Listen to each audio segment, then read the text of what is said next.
히브리서는 히브리인,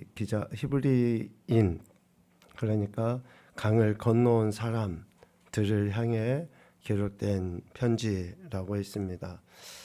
히브리인 강을 건너왔다라고 하는 것을 오늘 우리의 표현으로 하면 애굽에서 건진받았다, 구원받은 하나님의 백성이다, 예수 그리스도를 믿는 그리스도인이다 라고 할 수 있죠. 그 히브리인들이 지금 처한 상황, 그러니까 박해가 있다든지 또 여러 유혹, 시험이 있다든지 그러한 어려운 상황 속에서 끝까지 믿음을 잃지 아니하고 배교하지 아니하고 예수 그리스도 믿는 믿음을 굳건하게 할 수 있도록 하기 위해 권면한 내용이다라고 볼 수 있습니다. 그래서 저들을 향해 히브리서 기자는 2장 1절 말씀을 통해서 이렇게 이야기합니다.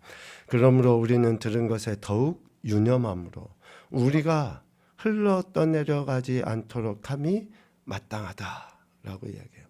흘러 떠내려가지 않도록 함이 마땅하다.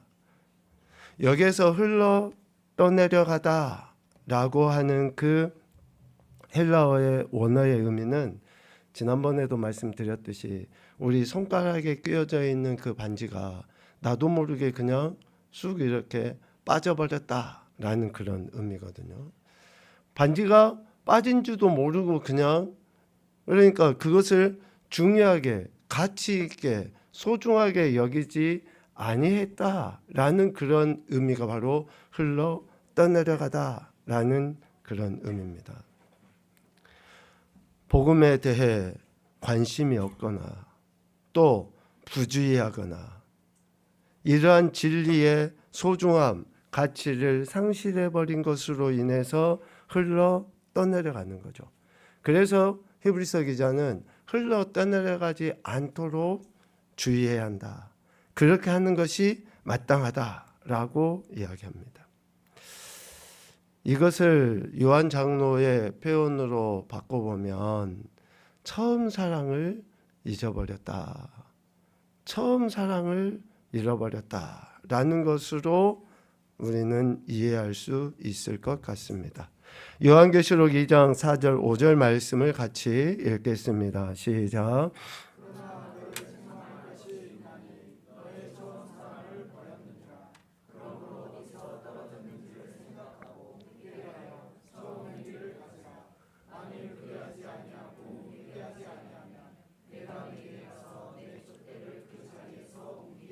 아멘. 에베소 교회를 향해서 책망하는 그 말씀인데요. 저들이 여러 가지 칭찬받을 만한 일들이 있지만 그 칭찬이 무색할 정도로 이러한 책망의 말씀을 하고 있는데 그들이 책망받는 핵심의 이유가 뭡니까? 처음 사랑을 버렸다라는 거죠. 그 애틋함, 그 구원해 주신 것에 대한 그 감사, 감격. 왜 처음 사랑을 잊어버렸을까, 버렸을까? 라고 하면 우리의 마음이 무뎌진 거겠죠. 무뎌졌다라고 이야기하지만 더 엄밀하게는 사랑의 가치를 상실해버린 거예요. 아니요. 예수님을 믿는다고 하는 그 사랑의 가치보다 다른 것에 대한 사랑과 그 가치가 커져버린 거예요. 처음에 예수 그리스도를 만나고 영접했을 때에 뜨거운 눈물을 흘리며 그 사랑이 전부인 것처럼 최고인 것처럼 이야기하지만 시간이 점차 지나면서 어떻습니까? 그 사랑의 가치보다 다른 것에 대한 가치가 더 커져버렸다. 그런데 이런 말씀을 여러분 천천히 생각해 보십시오. 원래 우리는 예수님의 사랑에 대한 가치보다 다른 것을 사랑하는 가치가 훨씬 컸어요. 죄인인 우리는 원래 그런 존재들이에요. 그런데 하나님의 은혜에 의하여 예수 그리스도 구원의 가치가 더 크다라고 우리가 고백하게 되었던 거죠. 그런데 그 고백하게 되었던 것을 우리가 차츰 한 번, 두 번 고백하는 것을 빼먹고 등한히 하고, 처음에는 예배를 목숨처럼 지키다가 이러한 핑계 저러한 핑계 하면서 예배 안 드려. 하나님의 말씀도 읽지도 않아. 기도 생활도 안 해. 소위 영적인 활동들을 덜하면 덜할수록 어떻게 됩니까? 이전에 내가 중요하고 가치 있게 여겼던 것들에 더더욱더 이제 마음이 쏠리는 거예요. 여러분, 우리의 영적인 또 신앙과 삶은 시소예요. 시소 아시잖아요. 어느 한쪽이 땅에서 높아지면 어느 한쪽은 땅에 가깝게 되어 있거든요. 반드시 그렇게 되어 있습니다. 처음에 예수 그리스도를 영접하여, 즉 하나님의 은혜에 의하여 영접하게 됐을 때는 어떻습니까? 세상과는 점점 멀어지고 땅의 것과는 멀어지면서 하늘의 것과 가까워졌다고 생각하는데 차츰차츰 땅의 것이 더 가까워지고, 그렇게 처음 사랑을 버려버리는 에베소 교회를 향해서 책망하시죠. 처음 사랑, 예수 그리스도의 존재와 사역에 대해 점점 무관심해지고 감사하지 않게 되고, 되려 불평이, 원망이, 미움이, 시기가 쌓여가면서 하나님이 구원해 주신 그 은혜의 가치를 잊어버리는, 처음 사랑을 버려버리는 이러한 행태가 되는 거죠. 이것을 오늘 히브리서 2장 1절에서는 흘러 떠내려가다 라는 표현으로 이야기해요. 그러니까 그렇게 흘러 떠내려가지 않도록 함이 마땅하다는 거예요. 이러한 시험과 환난과 유혹과 핍박과 또 여러 가지 갈등이 있다 할지라도 흘러 떠내려가지 아니함이 마땅하다, 배교하지 않음이 마땅하다, 믿음을 끝까지 지키는 것이 당연하다 라는 것을 이야기하죠. 그러면 믿음을 끝까지 지키기 위해, 흘러 떠내려가지 않기 위해, 배교하지 않기 위해, 유혹이 있어도 내 생각대로 욕심대로 살아가지 않기 위해 우리가 어떻게 해야 되느냐? 히브리서 기자는 몇 가지로 이야기하죠. 첫 번째는 3장 12절 말씀에 보면 악한 마음을 품어 살아계신 하나님에게서 떨어질까 조심해야 된다. 하나님에게서 떨어질까 멀어질까, 하나님이 구원하신 그 은혜의 가치를 잊어버릴까 늘 조심해라는 거예요. 여기서 악한 마음은 그 악심이에요. 악심. 우리 안에 있는 그 죄성의 핵심이죠. 이 악한 마음, 우리가 흔히 그 이야기를 하죠. 요즘 많은 사람들이 신이 없다라고 이야기해요. 무신론을 주장하기도 합니다. 시편 14편에 보면 어리석은 자들의 가장 대표적인 특징이 뭐예요? 저들은 하나님이 없다라고 이야기해요. 이건 무신이라고 우리는 생각할 수 있어요. 그런데 가만히 여러분 생각해 보십시오. 진짜 사람들이 무신론자일까? 신이 없다라고 여길까? 아니에요. 하다못해 큰 바위만 보고도 그 바위 밑에 어때요? 촛불을 켜놓고 그 바위에 대고 손을 빌어요. 신적인 존재로 인정하는 거예요. 뉴스에 많이 나오더만요. 이렇게 큰 산들 뭐 이렇게 해서 하는 종교 행위 못하도록 이제 철거도 시키고 뭐 정화 작업도 하는 것들이 얼마 전에 뉴스에 나왔잖아요. 그러니까 우리는 무신이라고 이야기하는데, 신이 없다라고 이야기하는데 아니에요. 신적인 존재에 대해서 사람들은 다 의식하며 살아가요. 뭐 이야기하려면 길지만 여간 우리 모든 인생은 하나님의 형상대로 그 지음을 받았기 때문에 신적인 존재라고 하는 것을 우리는 다 의식을 해요. 그런데 어리석은 사람들이 신이 없다, 하나님이 없다라고 하는 것은 진짜 무신론이 아니라 불신이에요. 불신. 믿지 않는 거예요. 믿지 않는 거. 믿으려고 하지 아니하는 그 행태 속에 신이 없다라고 이야기하거든요. 여기에서 이야기하는 악한 마음, 악심은 바로 그겁니다. 신이 없다가 아니에요. 신을 신뢰하지 않는 거예요. 의지하지 않는 거예요. 여러분, 우리가 예수 그리스도를 믿는다고 이야기하잖아요. 정말 우리가 예수 그리스도를 믿으면 그 믿음은 뭘로 나타나야 됩니까? 그분을 의지하는 것으로 나타나야 돼요. 의지하는 것으로. 그분이 나의 주인이시고 나의 왕이시라고 하는 것을 의지하는 것으로 나타나야 되는데, 내가 믿는다고 이야기하는데 의지를 하지 않아. 어떤 큰 문제가 생기고 어려움이 생기고 또 불합리하고 불평한 상황이 생기면 사람을 먼저 생각해. 물질을 먼저 생각해. 아이고, 내가 명예만 있었어도 이런 어처구니없는 일을 안 당했을 텐데 라고 하는 그런 생각이 먼저 앞서. 그러면 뭐예요? 그 사람은 예수님을 의지하지 않는 거예요. 즉 불신하는 거예요. 불신하는 거. 예수님을 믿는다고 하고 의지한다고 하는 것은 이러한 모든 삶의 행태와 여정 속에 그분이 먼저 떠오르는 거예요. 이런 불합리한 상황뿐만 아니라 갑자기 감사할 일이 생기잖아요. 그러면 어때요? 그냥 야, 우리 모여 오늘 맛있는 거 먹자. 감사하자. 우리끼리가 아니라 먼저 하나님께 감사하고 먼저 하나님께 찬양하고 영광 올려드리는 것이 의지하는 거예요. 의지하는 거. 그런데 악한 사람들은, 악심을 품은 사람들은 그러하지 못해요. 신을 믿지를 않아요. 믿지를. 그러니까 예수님 믿는다고 하는 오늘 우리들, 서두에 이야기했습니다.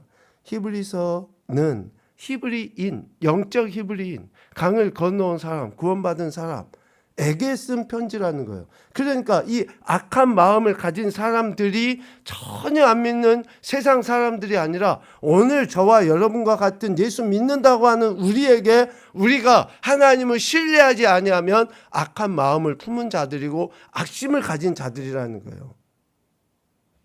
그러니까 우리가 악한 마음을 품으면 하나님에게서 점점 멀어지게 돼 있어요.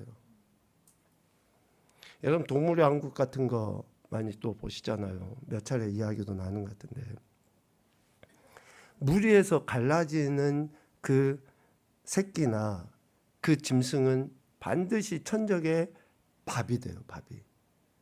무리에서 떨어지잖아요. 그러면 그거는 끝에는 이제 죽임을 당하게 되거든요. 그러니까 무리에서 떠나가지 않는 거예요. 즉 하나님에게서 떨어지지 아니하기 위해서 하나님을 바라보고 하나님을 의지하고 계속 이렇게 할 때 우리가 떨어져 나가지 않아요. 그 가치를 하나님께 두는 거예요. 예배를 통해서 하나님께 나가는 거고, 찬양을 통해, 기도를 통해, 우리가 성경 읽음을 통해, 또 성도들 간의 영적인 교제들을 통해 우리가 자꾸 하나님께 나가는 거예요. 나가는 거. 하나님께 나아가는 그러한 자들은 세상과는 점점 멀어지게 돼 있어요. 우리 예수님 믿는 사람들 중에 가장 대표적으로 하는 말이 뭐예요? 나는 세상 친구가 없다. 세상 친구 없는 게 당연한 거예요. 예수님 믿는 사람들은 세상 친구들과 같이 어울리면서 예수님을 의지한다, 예수님께 가까이 나간다라고 말할 수가 없어요. 그러니까 우리는 하나님에게서 떨어질까 멀어질까 늘 조심해야 되는 거예요. 다시 역으로 이야기하면 우리가 처음 사랑을 잃지 않기 위해서는, 흘러 떠내려가지 않기 위해서는 계속 우리가 어떻게 해야 됩니까? 하나님을 향해서 계속 발을 저어야 돼요. 발을 젓지 않고 가만히 있잖아요. 그러면 흘러 떠내려가게 돼 있다고요. 세상의 그 풍조를 우리가 어떻게 이깁니까? 내 지식으로, 내 힘으로, 내 능력으로, 내 부나 명예로 어떻게 이겨요? 우리는 이길 수가 없어요. 그러니까 늘 주님을 바라보고, 주님이 생명줄이잖아요. 우리에게 줄을 다. 참 요즘에 그 폭풍이나 이런 것으로 인해서 많은 인명 재산 피해가 일어나고 있잖아요. 뉴스를 보니까 그 떠내려가는 사람을 건지기 위해서 줄을 던져주는 그런 장면 여러분 보시잖아요. 한낱 힘도 없는 것 같고 그 물살에 휩쓸려서 능력도 발휘할 수 없을 것 같은데 그 줄을 던져주고 그 줄을 붙잡은 사람은 구원을 얻더라고요. 생명을 건진받더라고요. 그러니까 우리가 그 가치라고 여기는, 우리에게 생명줄이 되시는 그 주님의 줄을 붙잡고 우리가 몸부림을 치며 나아갈 때에 흘러 떠내려가지 아니한다라고 이야기하고, 이어서 뭘 이야기하냐면 3장 13절 말씀에 두 번째로 이야기해요. 매일 피차 권면하여 죄의 유혹으로 완고하게 되지 않도록 해야 돼요. 완고하게 되지 않도록. 매일 피차 권면하는 거예요. 배교의 위험성이 있는 유대계 그리스도인 그 공동체가 한순간이라도 놓치지 않고 긴박감 속에 똘똘 뭉쳐야 된다는 거예요. 똘똘 뭉쳐야 된다. 앞서 이야기했잖아요. 그 무리에서 갈라지면 그 새끼가 틀림없이 천적의 밥이 된다 했잖아요. 여러분 코끼리 무리 가는 거 한번 보셨습니까? 코끼리 무리가 이렇게 가다가 어미 코끼리들은 어지간한 늪에 빠져도 그냥 나올 수 있어요. 그런데 새끼 코끼리들은 그 조그만 웅덩이에 빠져도 혼자 못 나와요. 그러면 어미만 그 새끼 코끼리를 건지기 위해서 그 웅덩이 가에 있습니까? 안 그래요. 코끼리 무리는 자기 새끼가 아니어도 그 새끼가 빠져 있으면 전부 다 소리를 내면서 다른 짐승이 그 근처에 얼씬 못하게 하고 또 어미와 또 주변에 그 어른 코끼리들이 어때요? 그 새끼 코끼리를 꺼내기 위해서 막 애를 쓰는 그 모습들 아마 여러분 보셨을 거예요. 지금 그 이야기요. 매일 피차 권면하여. 매일 피차 권면해서 그런 위험에 빠지지 않도록, 죄의 유혹에 빠지지 않도록, 그 마음이 완고해지지 아니하도록 서로 격려하고 축복하고 위로하고, 그렇게 함께 하나님 나라, 하나님이 기뻐하신 뜻을 향해 그렇게 나아가야 한다는 것을 이야기하죠. 그리스도인의 교제는 맛있는 커피집, 식당 가서 먹고 마시고 하는 것에서 멈추는 게 아니에요. 그리스도인의 교제는 영원한 양식, 하나님의 말씀을 같이 나누는 것이 그리스도인의 교제예요.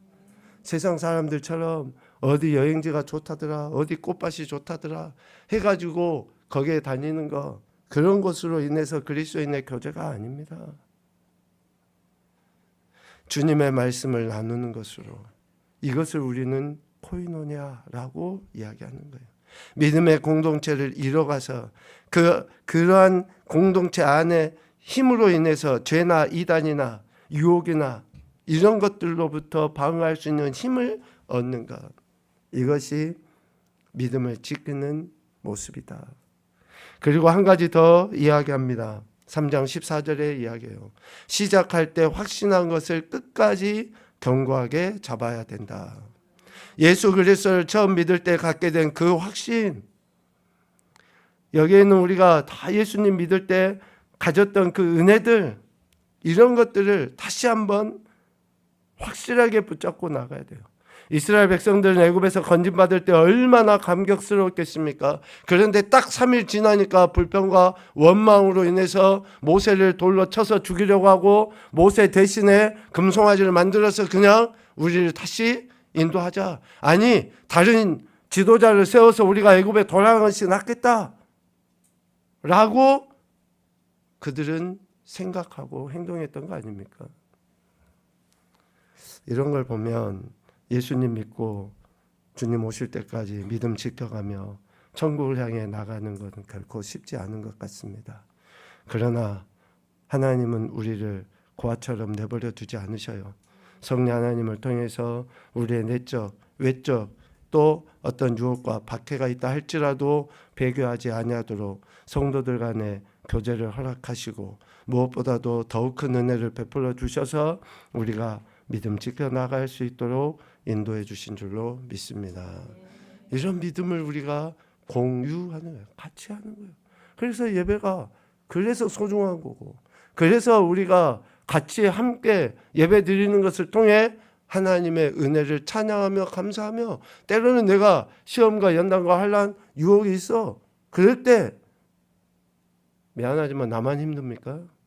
나보다 더 어렵고 아프고 고통스러운 가운데 있으면서도 예배 드리는 이들이 얼마나 많습니까? 사도행전 2장 42절에 초대교회의 모습을 이야기해요. 그들이 사도의 가르침을 받아 서로 교제하고 떡을 떼며 오로지 기도하기를 힘씁니다. 흘러 떠내려가지 않기 위해서는 우리가 이런 신앙과 삶의 태도를 보여야 됩니다. 오늘 이러한 신앙과 삶의 태도를 보다 더 분명히 구체적으로 할 수 있도록 하기 위해서 하나님께서 히브리인들에게 주신 은혜가 뭐냐? 레위 계통의 제사 직분이 아닌 멜기세덱의 반차를 따른 제사장을 통해서 하나님이 이 일을 하셨다고 하는 것을 보여주셔요. 묵상하고 나누는 제게도 참 어려운 말씀이 히브리서입니다.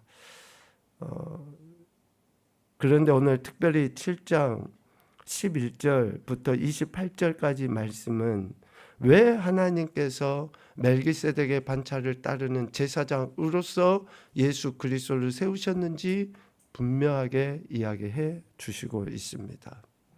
레위 계통의 제사 직분은 오늘 11절에 보면 이렇게 표현되어 있어요. 레위 계통의 제사 직분으로 말미암아 온전함을 얻을 수 있었으면, 이 말은 무슨 말입니까?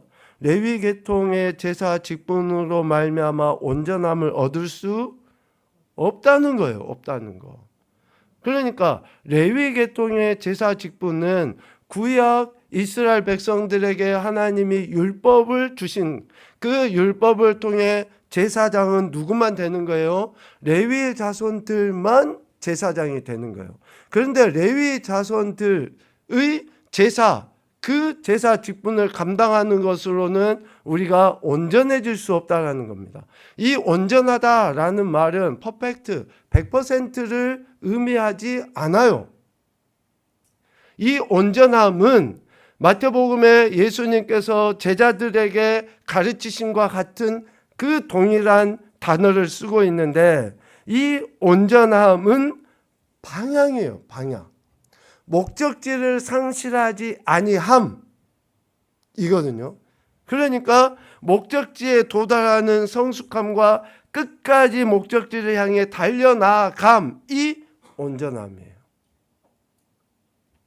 우리 인생은 미안하지만 죽었다 깨어나도 참 저 사람은 법 없이 살만해 라는 소리를 아무리 들어도 우리는 온전할 수가 없어요.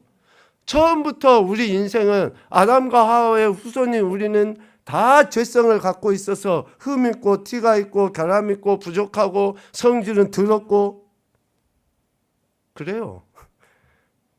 저만 더럽습니까? 다 괴팍하고 다 자기 성질, 자기 고집, 소위 꼬라지 다 있어요. 온전할 수가 없어요. 온전할 수가. 그런데 예수님께서 아버지 하나님의 온전하신 같이 너희도 온전하라 라고 하신 그 말씀이나 오늘 레위 계통의 제사 직분으로 말미암아서 우리 온전할 수 없다고 할 때 그 온전함은 목적을 이야기합니다. 목적, 방향성을 이야기합니다. 그래서 우리가 레위 계통의 제사 직분의 사람들이 우리를 온전하게 하지 못한다라고 하잖아요. 그럼 왜 온전하게 할 수 없습니까? 왜? 저들도 우리와 똑같은 죄인이고 또 율법, 즉 율법에 의해서 제사장 된 저들의 그 맡은 직분, 즉 율법도 완전하지를 못한 거예요. 그러니까 우리를 온전하게 할 수 없는 거예요. 율법 자체도. 그러니 아무리 레위 계통의 제사 직분을 가진 자가 매일 제사를 드리고 매일 율법을 이야기한다고 한들 우리는 온전함으로 나갈 수 없습니다. 예수님을 믿고 말씀대로 산다고 해보지만 우리 자신이 내 속마음을 들여다보면 어떠한지 여러분 아시잖아요. 다 거룩한 것 같고 깨끗한 것 같고 흠이 없는 것처럼 비춰지지만 어느 누가 나는 아니죠 라고 말할 수 있습니까? 아론을 쫓는 레위 계통의 제사장 대신, 그래서 하나님은 멜기세덱, 우리 멜기세덱 7장 1절에서 이야기했잖아요. 살렘 왕이고 지극히 높으신 하나님의 제사장이고 아브라함을 만나 축복해 준 사람이고 의의 왕, 평강의 왕, 아버지도 없고 어머니도 족보도 시작한 날도 생명도 끝도 없는, 즉 하나님의 아들과 닮아서, 즉 하나님의 아들 예수 그리스도를 예표하는 멜기세덱. 그러니 레위 계통의 제사 직분이 아닌 전혀 다른, 여기에서 전혀 다른, 그러니까 별다른이라고 할 때 다르다고 하는 것은 전혀 종류가 다르다는 거예요. 전혀 성분 자체가 다르다는 거예요. 성분 자체가. 레위 계통의 제사장은 아론, 그의 자손들 쭉 하면 어때요? 성분이 똑같아요. 죄성, 연약한 존재. 그런데 멜기세덱의 반차를 따른 제사장은 성분 자체가 틀려요. 성분 자체가. 그 이야기를 하는 겁니다. 그래서 전혀 다른 존재이신 새 제사장 예수 그리스도로 말미암아 온전케 하신다. 그래서 12절에 이렇게 표현하는 거예요. 제사 직분이 바뀌어졌은지 율법도 반드시 바뀌어져야 된다. 무슨 말입니까? 이제 레위 계통의 제사 직분이 아니니 율법, 이것을 해석을 주석에 보면 두 가지로 해요. 하나는 이미 구약의 모든 율법들을 내포하기도 하고, 또 하나는 히브리서 7장 말씀에 근거해서 보면 제사장을 세우는 규례, 율법을 의미해요. 저는 후자라고 보는 것이 좀 더 타당할 것 같더라고요. 물론 구약의 율법 다 완전하지 않으니까 이미 예수님의 오심으로 율법이 폐해졌잖아요. 근데 지금 여기서 이야기하는 율법은 레위 계통의, 민수기 3장에 나와 있는 레위 계통의 아론의 계열들만 제사장이 돼야 된다고 하는 그 율법을 의미하는 것이 좀 더 맞는 것 같습니다. 여간 이제 율법이 반드시 바뀌어져야 돼요. 왜? 멜기세덱의 반차를 따른 제사장이 오셔버렸기 때문에. 멜기세덱의 반차를 따른 제사장은 레위 계열입니까? 아니에요. 오늘 14절에 보면 누구의 계열이라고 이야기해요? 유다의 계열이라고 이야기해요. 지금까지 제사장, 율법에 의한 제사장은 레위의 후손만 됐는데 예수 그리스도 멜기세덱의 반차를 따르는 전혀 다른 제사장은 레위가 아니라 유다의 계열 제사장이라고 이야기해요. 그래서 율법도 반드시 바뀌어져야 된다라고 이야기하고, 한 가지는 18절 말씀에 의해서 전에 있던 계명은 연약하고 무익하다.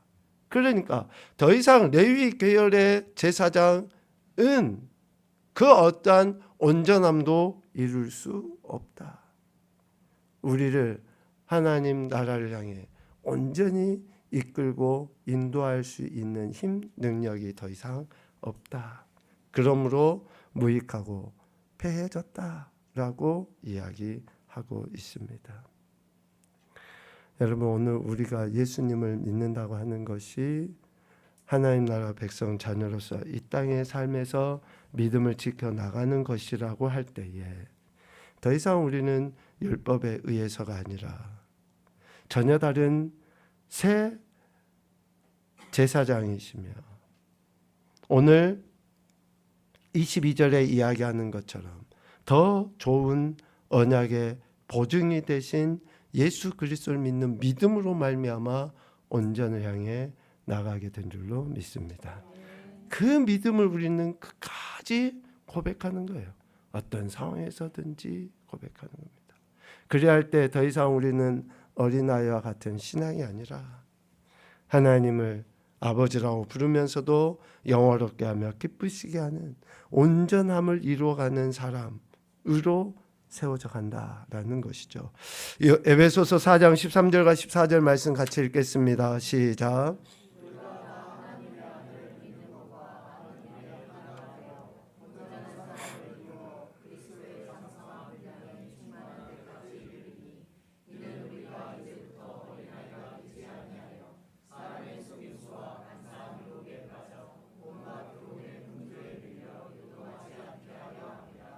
아멘. 그래서 우리는 더 좋은 언약의 중보자이신 보증이신, 여기에서 보증이라고 하는 그 말은 그 우리가 보증인이라는 이제 표현으로도 쓰지만 자신의 인격 또 자신의 생명을 담보로 했다라는 그런 의미가 있어요. 자신의 생명을 담보로 했다. 그러니까 우리가 예수님 믿는 것은 예수님이 나를 위해서 자기 자신을 버리신 것을 우리는 믿는 거 아닙니까? 나를 구원하시기 위해서 자신의 생명을 버리신 그 주님을 우리는 믿는 거거든요. 그분이 더 좋은 언약의 보증이시다라고 이야기해요. 새 언약과 더 좋은 언약에 대한 이야기로 우리는 이해할 수 있습니다. 누가요? 예수님께서 그렇다. 멜기세덱의 반차를 따르시는 제사장이신 예수 그리스도, 그분이 더 좋은 언약의 보증이시다라고 하는 것을 이야기합니다. 오늘 우리는 율법에 의해 세워진 제사장이 아니라 백성의 죄를 위하여 날마다 자기 자신을 드릴 필요가 없는 단번에 자기를 들여서 이루신 예수 그리스도, 그분을 우리는 믿음으로 이 자리에 나와 있습니다. 이러한 인생들이 바로 하나님의 나라 백성으로서 믿음을 지켜가는 그러한 삶의 모습. 그래서 우리 신앙과 삶이 새 언약의 중보자이신 예수 그리스도를 힘입어 하나님께 나가 온전히 구원받은 자로 아버지 하나님의 영광을 드러내며 이 땅에서 살아야 한다는 것을 이야기해요. 히브리서 기자는 이러한 맥락을 가지고 계속 처음부터 배교할 수 있는 상황 속에서도 믿음을 지켜야 된다. 그 예수 그리스도가 지금 우리와 함께 하신다라고 하는 것을 계속 우리에게 이야기를 하고 있습니다.